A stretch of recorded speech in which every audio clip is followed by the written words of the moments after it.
Haiden Deegan out here at Southwick. After an overall win, it's time for those to keep moving on. You ready for another one? Oh yeah, I mean definitely that's your goal is another one. So yeah, excited.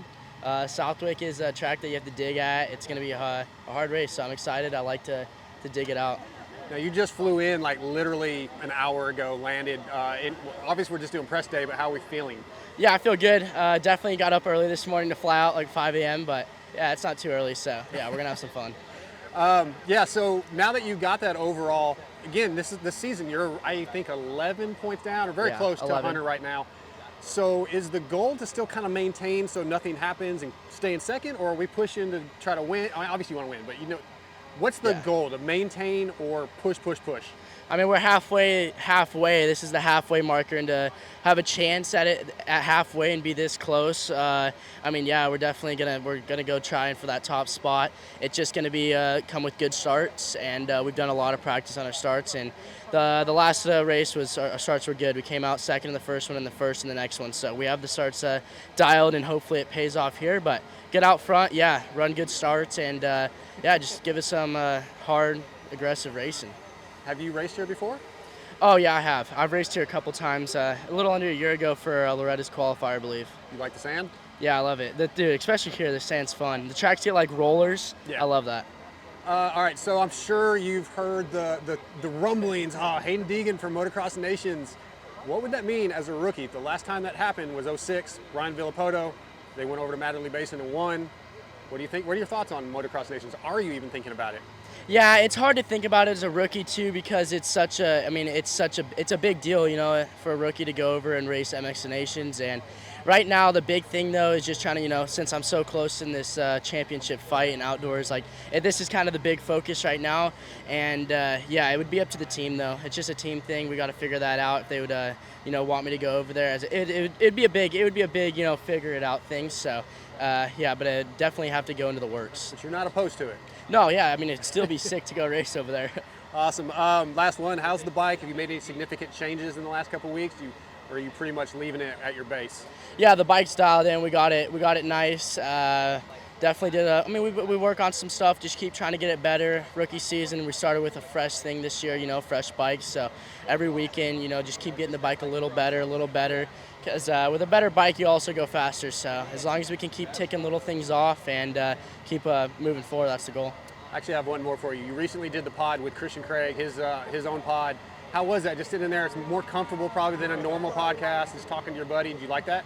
Yeah, definitely. It was kind of just like I mean, me and Christian are boys, so it was kind of like an unfiltered, you know, it wasn't really like a scripted podcast. It was just kind of, you know, go back and forth. So definitely cool that Christian's doing that. He's it's kind of his little hobby right now, because I guess he's out for a little bit, so he's going to be doing some fun stuff like that. And yeah, it was exciting. I had him on last week, and I told him I don't like it. You need to stay in your lane. Yeah. I'm not trying to race professional racing. You don't need to do a podcast. Yeah. No, yeah, definitely. Yeah, but it is good, you know, get the insight out of a lot of different riders, and especially, I mean, if you're comfortable talking to some people in person, you can get some more out of them. So he's doing something good. Yeah, awesome. Hey, man, congrats on last weekend. We'll see you tomorrow. Thank you. Jimmy D, the Ripper, out here at Southwick. You're back. Dude, first of all, what's it mean? I know you've been working on this. I'm gonna ask you some questions about the Lyme disease. Yep. But how's it feel to be back and ready to go racing? You nervous? I'm a little nervous about the heat, I think. Other than that, I'm not nervous at all. The result for me doesn't matter. I have my own business now. Me and my wife, we do touch-up paint. So Monday I'll be at the dealership, whether I get first or last. And that's what I've accepted that. So for me, it's just trying to enjoy it. You know, it seems like this is one of the hardest nationals of the year, and me coming in not racing, it's going to be tough. So I accept that. And really my goal out here is to just finish both motos. I don't even care what place I'm in, man. If I finish both motos and I'm pushing to the end and I'm strong, then I can hang my head held high, and that's really what I want to do. But to be here at this race, after not racing it for 5 years, I mean, we just seen Weege, and he knows I started this last year here during the Race Rec show. I said, I'm racing this race. So now I'm eating my words, and I'm as prepared as I can be, and we're going to let it hang out. Yeah, so I mentioned you've been battling Lyme disease, I think, since like 17 or 18? 18, yep. 18. And you raced in 19, had some decent results, Yep. and then it really started affecting you. What's the normal recovery on that? I don't know much about it. I know you Yep. take antibiotics usually, but it didn't. Yep. It took you a long time to get over it. Well, that's what happened is I started with I got diagnosed in actually 17 when I was on Geico. And so then I didn't get re-signed by them. I was talking to JGR at the time, and I told J-Bone, hey, I have this diagnosis. I have a cure. I'm going to be able to fix it. And I was convinced I was at the time, and I ended up going the antibiotic route. And it helped me momentarily, but it ruined my gut health. And then you can't stay on the antibiotics for longer than a couple months. And it really wasn't the end all for me. It was just managing symptoms. And I just kept getting worse and worse. And the more I was riding, the worse I was getting. And I'm like, you know what? I need to step away from the sport so that I can figure out the real treatment to understand what it needs to get done. And I ended up doing a supportive oligonucleotide therapy down in Georgia. And the only way I could have done that was to stop racing. I had to put the bike down, unfortunately. And I'm thankful I did, because seeing the other side of life after racing, I don't want to do this as a job anymore. Like, I know what it takes. I know the pressure Hayden's feeling over there right now, and the pressure to perform every weekend. And to be honest, I'm 31. I don't want that anymore, you know? But I do feel like I'm still capable and I'm healthy. So I'm like, you know what? Let's get out here and just see what we can do. And whatever place that is, then that's what it is. But I had to, unfortunately, I had to step away to figure out that treatment and to get healthy, or else I would have just continued to race and got worse and worse and worse. Let's talk about the mental side of that. To give up what you've been doing your whole life, it's who you are. It's not easy for a racer, and then you have to figure out what the next step is. But also, from what I understand, when you have Lyme disease, it messes with your mentality a little bit, does it not?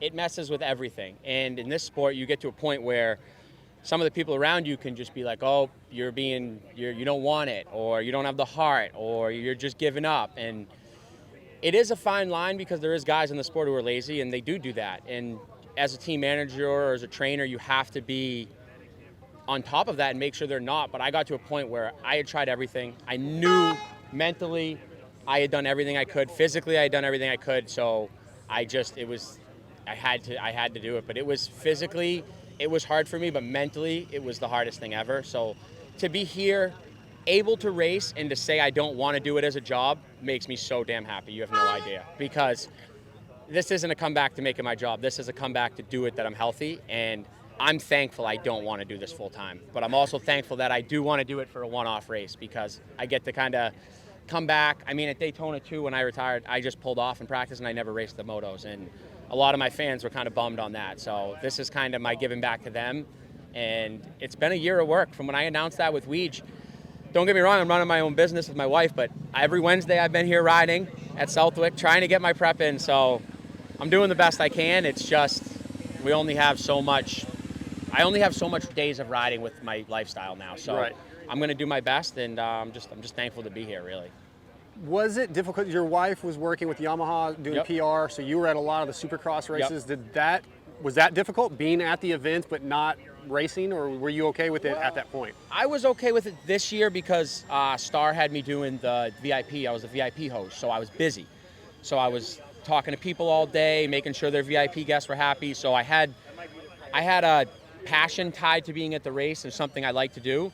But last year, when she was doing her job and I wasn't working, I was miserable, man. I remember sitting in the infield right here at Southwick, dude, watching the 250 Moto 1, and I'm like, what am I doing out here right now? My wife's working in industry, and I'm just sitting here playing with my thumbs in this infield, and I'm like, I got to get out here. And I will say, though, her taking that job, it kind of showed me, because when you're racing in industry, everyone's your friend, but we're all competitors.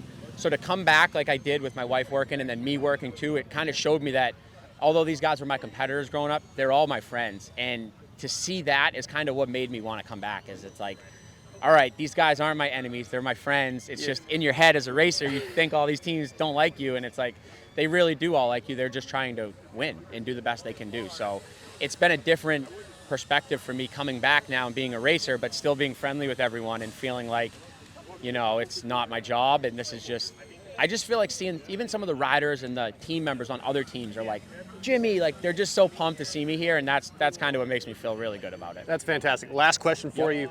What was the final thing that started to help you get better? Was it another antibiotic? Was it just No, so I actually, when I retired, I reached out to a bunch of people on social media. I said, hey, I'm basically done. I can't race. I need help. Does anyone have any other treatments?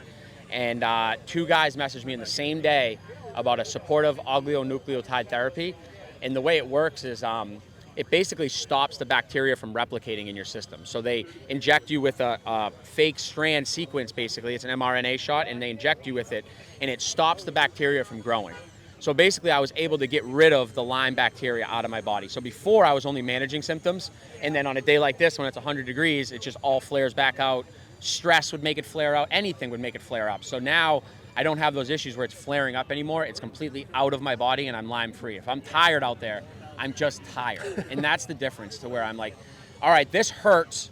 I'm tired. I'm suffering, but I'm not delusional. I'm not depressed. I'm not anxiety out of my head. I'm not no excitement to life, you know, and that was my biggest symptom. So the supportive oligonucleotide therapy is what saved my life. And then from there, doing the healthy food and sleeping and not drinking alcohol and all that stuff is what keeps me going and surviving at this point. Dude, can't wait to see you out there tomorrow. Glad you're back. I'm beyond excited. It's going to be fun.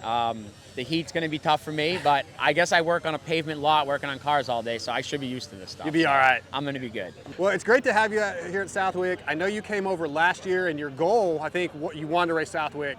Things didn't work out. So how excited are you to be here this year?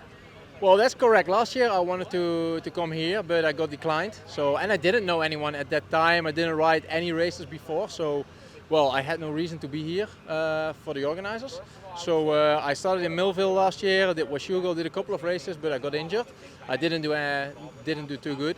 And yeah, this year I got the opportunity with a friend, which I got to know through Vital MX. I got his bike. He's working today, so and my co-driver who was going to come out with me today, he didn't show up this morning, so I drove out all the way alone here. Oh, wow. So Corey's gonna arrive tonight, so someone is holding my bike now. I've got to do everything myself now, but I'm really excited to be here. It's a bit weird to be alone now, because especially if you know nobody here. So, but yeah, I like the sand. I see a couple of other Euros showed up, so yeah, that's super cool. I'm really excited to do some laps here today already, and to go fast tomorrow. Yeah, your home country is the Netherlands, which is known for being great sand riders. The sand here, not quite the same as Lommel, but I expect you to be pretty comfortable once you get out there. Yeah, I'm really curious because all the people say it's not like Lommel, and of course we have a lot of tracks in the Netherlands which are maybe even rougher than Lommel. I haven't ridden yet. I just stepped on the sand because I'm here just literally 1 hour, or maybe not even, maybe 30 minutes.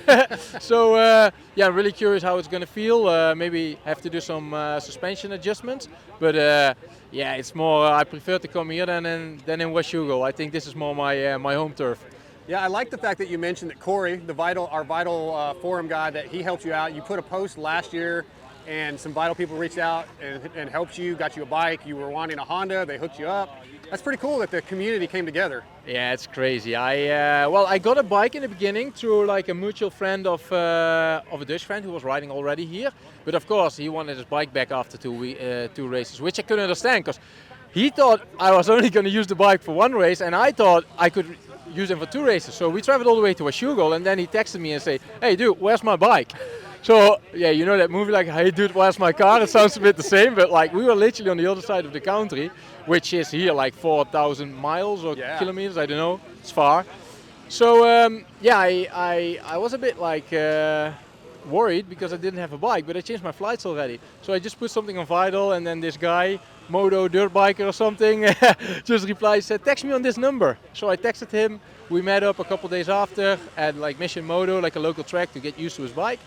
And then we did Unadilla. I was still quite injured from my crash in Washougal, so I didn't do too good, but our friendship started there, and we've been pretty much have contact every 2 weeks or something. Of course, he's got his own things going on here, I've got my own things going on in Europe, but we always kept contact. And then he said, like, "You've got to come," and he had to push me quite a bit because I was not like super excited to come, but like now I'm here, and yeah, I'm not regretting it at all. That's wonderful. People may remember last year, I think it was Washougal, you had a little issue in this first turn, Moto 2, where maybe you and Roger Decotis met for the first time after you crashed? Well, I know him from TV, and my father always told me he's like a really good guy, like a legend. And I always saw him like at the paddock, but I never, like, he probably didn't even know me. I just knew who he was from the magazines and TV and everything. And then yeah, all of a sudden I was sitting next to him, like across to him, in the Alpine Stars medical crew, and I could ask him like, "Did I hit you?" And he goes, "Yes, you did." I said, all right. So, but I didn't know what to say because I was in so much pain. But after that, I bought him a bottle of wine in where was it? Butts Creek. Yep. And then we just spoke a bit, and he was really interested in my story, why I was here, what I was doing with the beach racing, and yeah, he even spoke some Dutch with me, so that's pretty cool. I could see he still really had to think to speak Dutch, but it was cool. That's awesome. So a couple more things. You got your first points, I think, last weekend at Nationals at Red Bud. Yeah. How was that? How does that feel to score some points? I was smoked after the first moto. Like I really felt like I was like melting. It's so weird because like at home I knew I was coming like a couple of weeks before, so I didn't know I was gonna come for sure, but I knew if I'm gonna go, I need to be used to the heat. So I was waiting for the hottest day hottest moment of the day to go running, and I was doing that, and it felt more comfortable. But once you're here and you have to race in it, it's different. So after the first moto, I was like, I need water, and I really thought I was not gonna survive the second moto, but I kept eating and drinking, and some way I got my body together again, and I felt so strong the second moto, and I kept charging, and indeed I took 2 points the first moto, and I finished 13th the second moto, so that's good for 10 points. So yeah, why not take 10 immediately instead of 1? Awesome, congrats on that. Yeah, the weather's pretty warm today, but it sounds like you're starting to get used to it, so I think tomorrow you're gonna be good, man. I'm looking for you. Might have to pick you in fantasy points. Well, I heard I did some good fantasy points last week, and also as you are from Vital MX, like all the love and support I get on that forum, it's pretty cool. Like Corey asked for like an ECU over there because yeah, we are pretty much like really bone stock. Like I bought my suspension, which I lost, but I got it back. I got my pipe and everything, but like engine-wise, I couldn't take too much because you cannot prep like that. And then yeah, of course, some people giving hate on the forum because I'm not prepared, but they just don't understand how it really goes. And then all the other people, like I've even got some donations there and people supporting me, and it looks like that we're also going to go racing on Sunday in Canada. Oh yeah, I was supposed to ask you about that. Go for Dunes. Yeah, how are you managing that? Well, I got on the Pulp MX show, and yeah, I just mentioned all the things that I like about this content and a continent.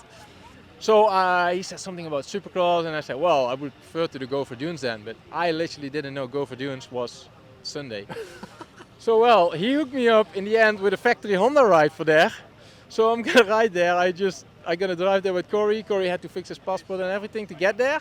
So we're gonna drive there, put my suspension in, and put my gear on, and hopefully I have hydrated enough after the race, slept enough, and then let's see if we can survive. But I told them first, like, I cannot do it because it's going to be hot here. And they say, yeah, don't worry about the heat. We understand it's going to be tough for you, but just come, feel it out, and whatever happens, happens. I think, well, maybe I create this opportunity a little bit myself, but I think that's the best way, because like, if you're always shy and never ask for something, nothing is going to happen. So maybe this is the best way to do it. Yeah, you're going to look back on this when you're 50 years old and think about, look at what I did. That was so cool. That's the reason why, like, I'm making quite some vlogs.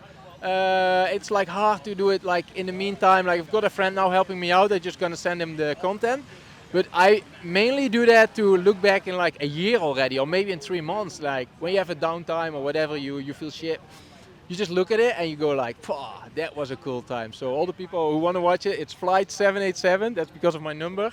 And yeah, just put in my name and leave something in the comments, because I think people like it because it's real privateer style. Josh Toth out here at Southwick.